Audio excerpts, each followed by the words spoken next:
જય માતાજી એઆઈ શું એઆઈથી ગુજરાતી જાહેર કાર્યક્રમો કે લોક ડાયરાને કંઈ ફરક પડશે?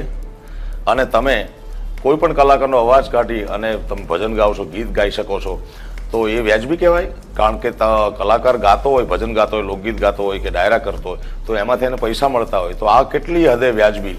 એઆઈથી કલાકારને કંઈ નુકસાન થાય તો એના માટે કોને ફરિયાદ કરે કલાકાર?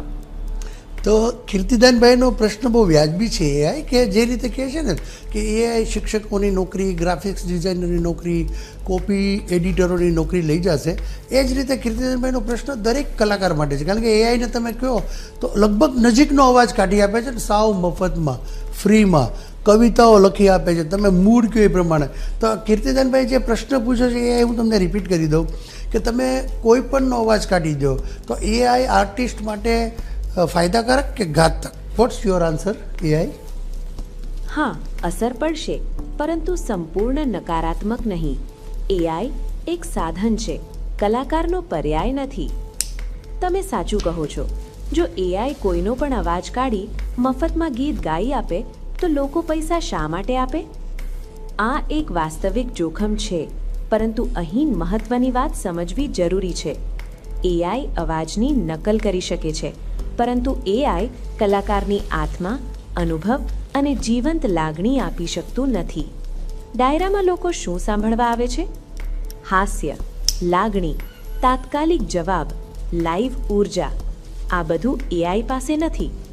તમે કહો છો કે મારા જેવો અવાજ બનાવી કોઈ પણ ગીત ગાઈ આપે તો ફરિયાદ કોની સામે કરવી? આ પ્રશ્ન બહુ ગંભીર છે. કાયદાકીય રીતે કહું તો અવાજ પણ હવે વ્યક્તિગત ઓળખ એટલે કે પર્સનાલિટી રાઇટ માનવામાં આવે છે. કોઈ કલાકારનો અવાજ તેની મંજૂરી વગર ઉપયોગ કરવો ગેરકાયદેસર ગણાઈ રહ્યો છે. ભવિષ્યમાં ભારતમાં પણ આ માટે કાયદા વધુ કડક બનશે. આજે નહીં તો કાલે આ બાબતે કાયદાકીય સુરક્ષા જરૂર મળશે. તમે પૂછ્યું છે કે શું એઆઈ કલાકારો માટે ખતરારૂપ છે? નહીં, એઆઈ તક પણ છે. જેમ કે કલાકારો માટે એઆઈ સ્ક્રિપ્ટ લખવામાં મદદરૂપ બની શકે, કવિતા કે ડાયરા માટે વિચારો મેળવવામાં, રિહર્સલ માટે પ્રેક્ટિસ અવાજ બનાવવા, સોશિયલ મીડિયામાં પોતાની ઓળખ વધારવા, જૂના ડાયરાને ડિજિટલ રૂપમાં સાચવવા. એટલે કીર્તિદાન ગઢવી જુઓ. જે કલાકાર એઆઈને શત્રુ નહીં સાથી બનાવશે એ આગળ જશે.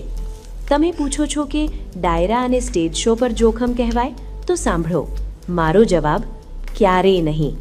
કારણ કે લોકો માનવને સાંભળવા આવે છે, મશીનને નહીં. જીવંત પ્રેક્ષક અને કલાકાર વચ્ચેનું જોડાણ એઆઈ બનાવી શકતું નથી. માતૃભાષાની લાગણી, લોક સંસ્કૃતિ, તાત્કાલિક હાસ્ય, આ બધું માનવીય છે.